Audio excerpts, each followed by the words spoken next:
Hello dear aspirants, स्वागत है आप लोगों का इस वीडियो में। यदि आप बीटीएससी जेई वैकेंसी का वेट कर रहे थे तो आपके लिए बहुत बड़ी अपडेट है कि वैकेंसी ऑफिशियली जो है कि पब्लिश कर दी गई है।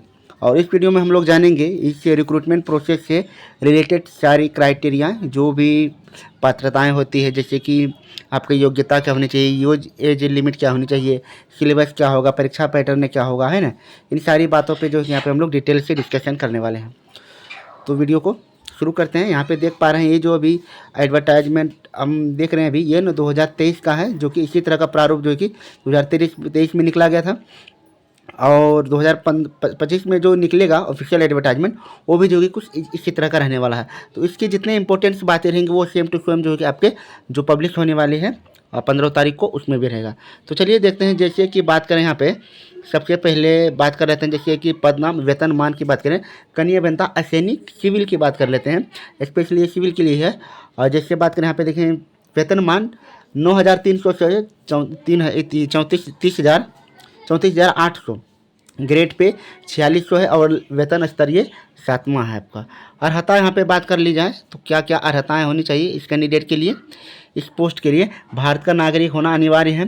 असैनिक नियंत्रण में डिप्लोमा अथवा समकक्ष योग्यताधारी होना आवश्यक है। तकनीकी योग्यता अर्हता की बात करें, अखिल भारतीय मतलब AICTE नई दिल्ली से मान्यता प्राप्त संस्थान द्वारा नॉन डिस्टेंस मोड मतलब रेगुलर कोर्स में निर्गत असैनिक अभियंत्रण सिविल इंजीनियरिंग में डिप्लोमाधारी अथवा समकक्ष योग्यता प्रासंगिक विषय में अखिल भारतीय तकनीकी शिक्षा परिषद नई दिल्ली द्वारा निर्गत अप्रूवल प्रोसेस हैंडबुक के अनुसूचित शीर्षक मतलब जो भी है, discipline their corresponding courses and relevant appropriate branch of diploma in engineering and technology के अंतर्गत डिप्लोमा के समकक्ष घोषित मतलब डिप्लोमाधारी के अथवा यहाँ पे UGC एक्ट के प्रावधानों के अंतर्गत स्थापित यूनिवर्सिटी अथवा डीम्ड यूनिवर्सिटी द्वारा नॉन डिस्टेंसिंग मोड में निर्गत असैनिक अभियंत्रण में डिप्लोमाधारी। तो ये सारी योग्यता होनी चाहिए कम से कम इस वैकेंसी के लिए।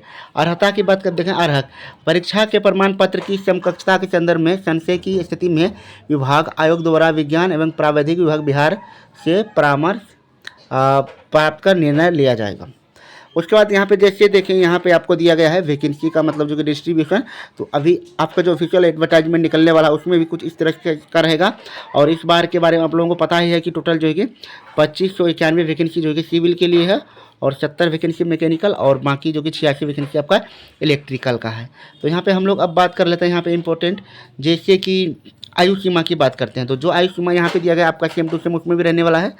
तो आयु सीमा की बात करें यहाँ पे, अनारक्षित के लिए 37 वर्ष है, और उसके बाद अनारक्षित महिला के लिए 40 वर्ष, पिछड़ा वर्ग 40 वर्ष, अनुसूचित जाति SC ST के लिए यहाँ पे 42 वर्ष है। आयोग द्वारा मैट्रिकुलेशन या समतुल्य प्रमाण पत्र में उम्मीदवार की जन्म तिथि मान्य की जाएगी, मतलब यहीं से जो है कि जो आपका डेट ऑफ बर्थ है वो उसको स्टैंडर्ड माना जाएगा। उसके बाद बात कर लेते हैं यहाँ पे उम्र सीमा में, सामान्य प्रशासन विभाग के संकल्प संख्या 962 दिनांक 22/1/21 के आलोक में दिव्यांगों को अधिकतम उम्र सीमा में 10 वर्षों की छूट अनुमान्य है।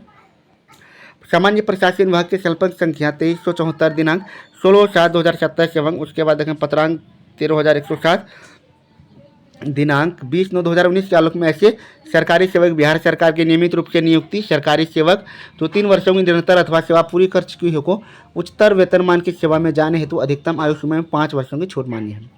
उसके बाद आप यहाँ देखें, कनीय अभियंता अथवा समान पद पर संविदा के आधार पर पूर्व से नियोजित जो कर्मी पूर्व से भी जेई के रूप में है बिहार में, कर्मियों को अधिकतम उम्र सीमा में संविदा पर कार्य की गई अवधि के समतुल्य अवधि की छूट दी जाएगी, मतलब जितने वर्ष से वो काम कर रहे हैं उतना का वही यहाँ पे जो कि छूट दिया जाएगा। ये एज क्राइटेरिया की बात था। अब यहाँ पे आप देख पा रहे हैं, जन्म तिथि के आधार पर 60 वर्ष से अधिक आयु के अभ्यर्थियों को अंतिम रूप से चयनित नहीं किया जा सकेगा। अब आरक्षण की बात कर लेते हैं। तो आरक्षण आप लोगों को पता ही होगा, यहाँ पे देखें ऑनलाइन आवेदन के प्रारंभिक कॉलम में आरक्षण का दावा करना अनिवार्य होगा। आरक्षण का दावा नहीं करने पर आरक्षण का लाभ नहीं मिलेगा। आरक्षण जैसे कि आरक्षण का लाभ नहीं उन्हीं उम्मीदवारों को मिलेगा जिनका स्थायी निवास बिहार राज्य में, अर्थात जो बिहार के मूल निवासी हैं। बिहार राज्य के बाहर के निवासी अभ्यर्थी को आरक्षण का लाभ दे ही नहीं होगा, मतलब उनको UR जो है किस तरह से माना जाएगा। उस तरह अनुसूचित जाति एवं अनुसूचित जनजाति के उम्मीदवारों को निम्नांकित प्रमाण पत्र जमा करना अनिवार्य है, जैसे कि जाति प्रमाण पत्र, अस्थायी मूल निवास प्रमाण पत्र। उसके बाद ये जो कि SC ST के लिए इम्पोर्टेंट है। अदर क्लासेस के लिए भी यहाँ पे जो कि सर्टिफिकेट जैसे दिया गया है, जैसे पिछड़ा वर्ग के लिए क्रीमी लेयर रहित, उसके बाद अस्थायी निवास, फिर उसके बाद आर्थिक रूप से कमजोर वर्ग के लिए आय एवं परिसीमित प्रमाण पत्र, फिर उसके बाद अस्थायी निवास प्रमाण पत्र, है ना। केवल जाति प्रमाण पत्र के आधार पर पिछड़ा एवं अत्यंत पिछड़ा वर्ग के उम्मीदवारों को आरक्षण का लाभ दे नहीं होगा। पिछड़ा एवं अत्यंत पिछड़ा वर्ग के सदस्यों हेतु क्रीमी लेयर रहित प्रमाण पत्र संलग्न करना अनिवार्य है। क्रीमी लेयर रहित प्रमाण पत्र से इतर अन्य जाति प्रमाण पत्र मान्य नहीं होगा। ये सारी इंपॉर्टेंट बातें हैं, क्योंकि सिलेक्शन इन्हीं सब पॉइंट से जो कि छूट जाता है विद्यार्थी का। तो इस बार चूकना नहीं है, हर एक पॉइंट को हम लोगों को लेकर चलना। आरक्षण की कोटि यहाँ पे देख सकते हैं, यहाँ पे कोटि, आरक्षण कोटि और सीरियल नंबर। अनुसूचित जाति 1 है, अनुसूचित जनजाति 2 है, अत्यंत पिछड़ा वर्ग 3, और उसके बाद 4 में है पिछड़ा वर्ग, 5 में है आर्थिक रूप से कमजोर वर्ग, 6 में है पिछड़े वर्ग की महिला। ये कोड दिया गया है, ऑनलाइन एप्लीकेशन में इसको फिल करना है। उसके बाद बात करें अस्थायी दिव्यांगता प्रमाण पत्र में निर्धारित अवधि के बाद नवीनीकरण मतलब रिन्यूअल नहीं होने की स्थिति में प्रमाण पत्र मान्य नहीं होगा। तो जितने भी यहाँ डिजेबल मतलब विकलांगता से मतलब जो कि ग्रसित हैं, जो भी कैंडिडेट हैं, उनको जो है कि अपना सर्टिफिकेट को रिन्यूअल करा के ही अप्लाई करना है। उसके बाद इंपॉर्टेंट बातें और क्या यहाँ पे निकल के आ रही है। आवेदन शुल्क, इस बार का आवेदन शुल्क आप सभी लोगों को पता ही है कि जो कि हर एक के लिए जो कि 100 रुपया मात्र कर दिया गया है। उसके बाद आप बात कर लेते हैं यहाँ पे जैसे payment of all shall be accepted through online module, यहाँ पे आपको पेमेंट के रिलेटेड है। अब आता है फोटो पहचान पत्र, यहाँ पे किस प्रकार की होनी चाहिए। उम्मीदवार को ऑनलाइन आवेदन भरते समय अपने फोटोयुक्त पहचान पत्र के लिए प्राथमिकता के आधार पर आधार कार्ड संख्या अंकित करना अनिवार्य है। आधार कार्ड उपलब्ध नहीं होने की स्थिति में अन्य फोटोयुक्त पहचान पत्र, पैन कार्ड, ये सब ड्राइविंग लाइसेंस आदि जो यहाँ पे लगाना है। चयन की प्रक्रिया, सबसे इंपॉर्टेंट बात यहाँ पे चयन की प्रक्रिया क्या है। देखें, कनीय अभियंता के पदों पर नियुक्ति हेतु चयन आयोग द्वारा प्रतियोगिता परीक्षा में प्राप्त अंक एवं संविदा के आधार पर किए गए कार्य की अधिमानता के आधार पर प्राप्त अंक के योग की गणना कर किया जाएगा। मतलब संविदा के आधार पर कनीय अभियंता अथवा समान पद पर किए गए कार्य की अधिमानता के लिए बिहार सरकार या बिहार सरकार के अधीन किसी उपक्रम, निगम, निकाय, प्राधिकार, स्वशासी निकाय के कार्यालय में किए गए कार्य अनुभव मान्य होगा तथा संविदा के आधार पर किए गए कार्य की अधिमानता के लिए बिहार राज्य में व्यवस्थित केंद्र सरकार और जैसे देखें सरकार के अधीन किसी उपक्रम, निकाय, स्वशासी निकाय कार्यालय में किया गया कार्य अनुभव भी मान्य होगा। संविदा के आधार पर कनीय अभियंता सैनिक सिविल के पद पर कार्य करने पर अनुभव प्राप्त करने वाले अभ्यर्थी जो इस चयन वर्ग में भर्ती की अर्हता पूरी करते हैं, चयन प्रक्रिया में अतिरिक्त अंक देकर अधिमानता दी जाएगी। तो ये 2023 का है, तो अभी इसका क्या क्राइटेरिया आता है अभी 2025 वाले एडवर्टाइजमेंट में, ये तो देखने वाली बात होगी। संविदा के आधार पर कार्य अवधि का निश्चय संबंधी नियंत्री पदाधिकारी द्वारा निर्गत वेतन भुगतान प्रमाण पत्र के आधार पर किया जाएगा। कार्यानुभव की अवधि की गणना जो कि मतलब उस टाइम के डेट के अनुसार उसका कटअप बनाया गया था, ये वही है। अब बात कर लेते हैं उक्त आधार पर अभ्यर्थियों का चयन प्रक्रिया निम्न रूप से होगा। चयन प्रक्रिया की बात करें, जैसे प्रथम चरण है लिखित परीक्षा।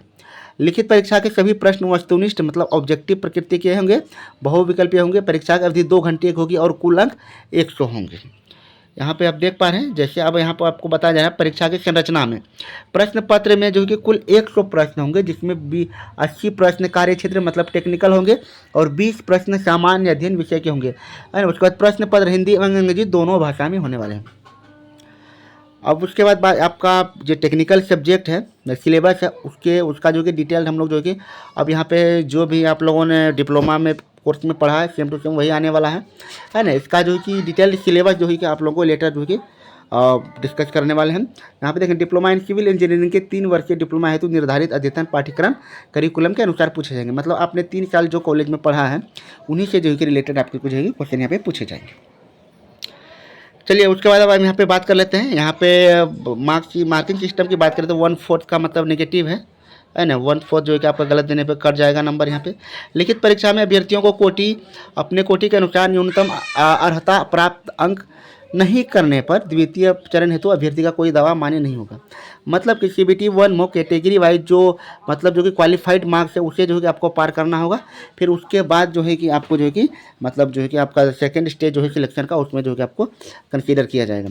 कनीय अभियंता अथवा समान पद पर संविदा के आधार पर कार्य करने के निमित्त अधिकतम अधिमानता प्रति कार्यरत वर्ष के लिए 5 अंक, जिसकी अधिकतम सीमा 25 अंक होगी।